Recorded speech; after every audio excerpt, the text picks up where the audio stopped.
Get ready for the Tech Zone.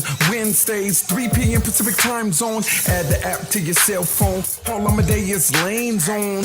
With informative interviews and breakthroughs with CEOs and gurus and who's and reviews. Count on Paul to bring y'all the news.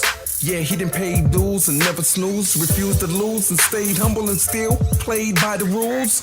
On the scene since 16, Pop's been Paul's gasoline. Spiritual house have to stay clean. Put the kingdom first, y'all know the routine. In the world, the unclean disaster, it's the vaccine, so quarantine. But relive the emphysema epidemic of 1918. Welcome to the Tech Zone. We are live here at the Las Vegas Motor Speedway. I am Paul Amadeus Lane. This is a first for us. We're starting the show on the road. Why? There's some great autonomous vehicles here. They are retrofitted into race cars. There's some students out here that have been a part of this competition, this Indy Autonomous competition, and it's been great out here. These cars are just going so fast out here. We wanted to find out more. We wanted to find out the organization who was behind this challenge, the Energy System Network. And we're going to be joined by the president and CEO, Paul Mitchell. I love his name because I'm Paul too. So sit back and enjoy and let us know what you think about this Indy Autonomous Challenge. Paul, so tell me about this challenge. When did you guys want to do something like this? So this has been a 3-year journey. 3 years ago, we kind of took a look at what was going on in the autonomous vehicle industry, and we realized a lot of work had been done around low-speed automation, urban mobility, suburban mobility, but nobody had really tested autonomous vehicles at high speeds with any regularity. And we know that if we're ever going to have autonomous cars be part of our everyday lives, we need them to go on highways, we need them to encounter one another at 70, 80, maybe even 100 miles an hour. And so what better way to do that than to take autonomous vehicles and combine them with motorsport, which is for a long time been a great proving ground for technology. And when I look at this, Paul, something would tell me, like, ones who are in the racing industry are thinking like, well, is this going to take my job? But we notice that this focus of this competition is really to help the autonomous vehicles as a whole, like ones that are on the market to come that consumers can use. Why don't you speak about that if you can? Yeah, so I mean, I think, first of all, automation is not just about fully autonomous vehicles, although our race cars are fully autonomous. It also is about providing life-saving technology that can assist people, either who can't drive or even drivers to make their commute safer, right? So you think about the sensors and the computer systems that are on these cars. If they can learn to detect other vehicles at 130, 150 miles an hour and do so consistently, that's going to help the industry move further faster.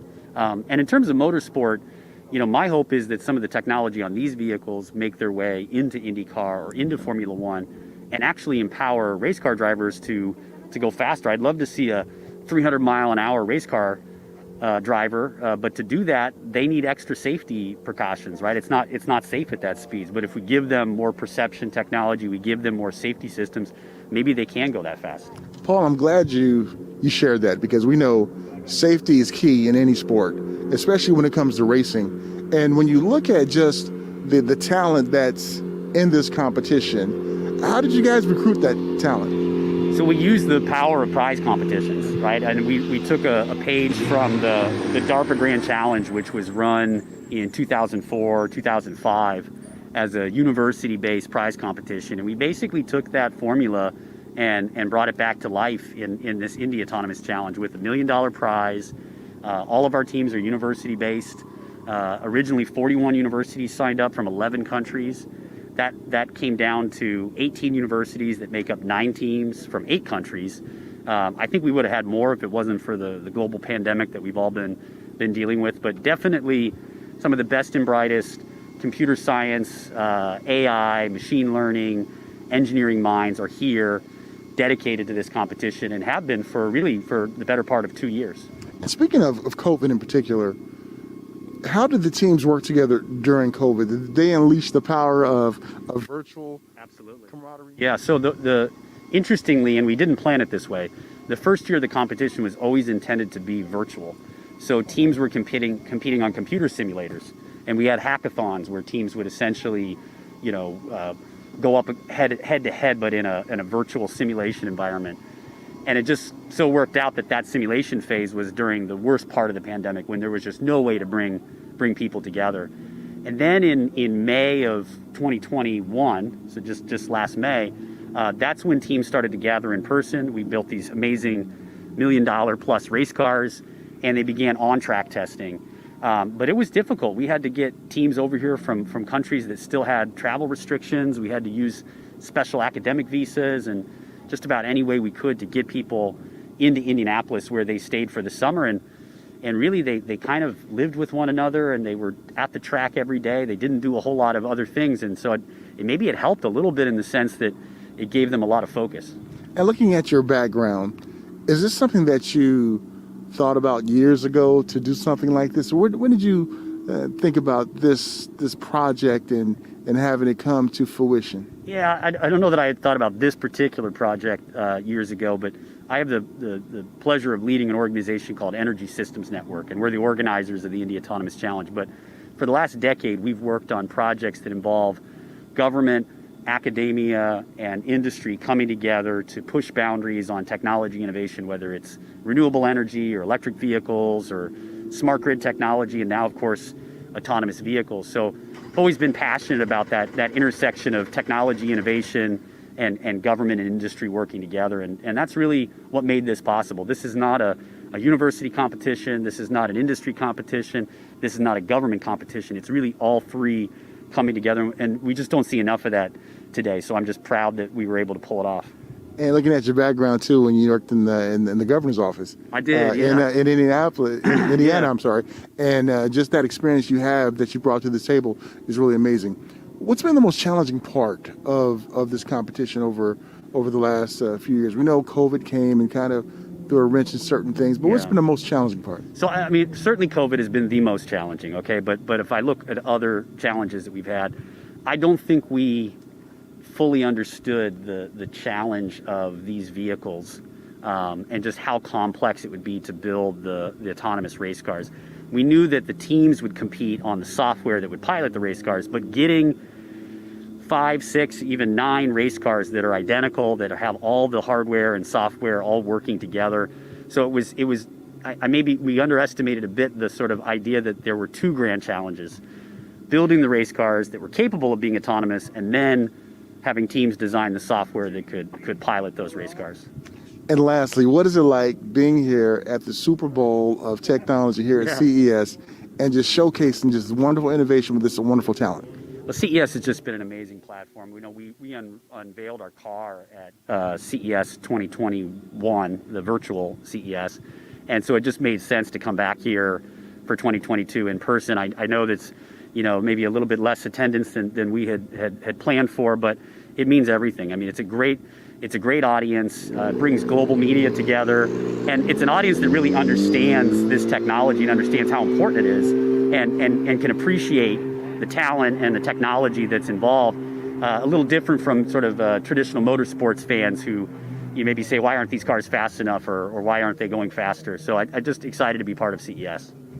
It's awesome, man. Anything else you'd like to share with the viewers and the listeners out there just about the Indy Autonomous Challenge that we didn't have a chance to chat about yet? No, I would just say tune in on January 7th. We're going to be streaming the event live on Twitch and on our website, www.indyautonomouschallenge.com, and stay tuned for future events that we hope to organize maybe later this year. I'm looking forward to it, and when you do, Paul, please come back on, let's chat about it, and maybe you could do something with my wheelchair. Can we tweak that out a little bit? Yeah, maybe. I think automation is definitely something that's important for persons with disabilities. I mean, the ability to give you freedom of movement, where a vehicle picks you up, takes you wherever you want to go on your own time.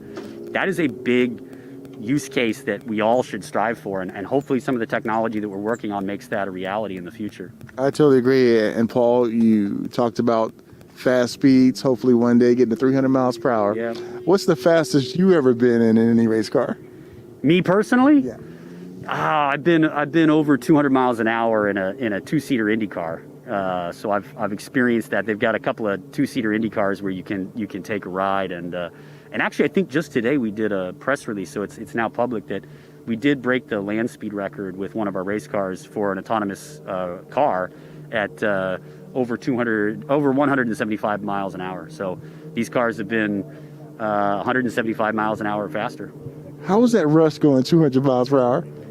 It's pretty wild. I was just trying to not lose my lunch, honestly. Well, Paul, great talking to you. Thank you so much. Thank you. Take care.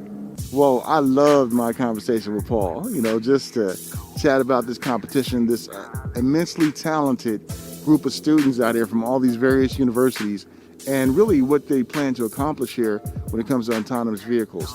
This is really, really, really awesome. And we got some shots of the car, beautiful car out there, and maybe I can get a chance to play around with it, but they probably won't. But hey, we're gonna head back to our studio, back in the West Hall, and we're gonna spend some more time here. We'll be right back after these messages to the Tech Zone. I'm Paul Amadeus Lane. Be right back. In this world of technology, things are ever changing, rearranging. You need someone to help you out. I know someone who can. You'll never be alone. You'll be with Paul Amadeus Lane in the Tech Zone.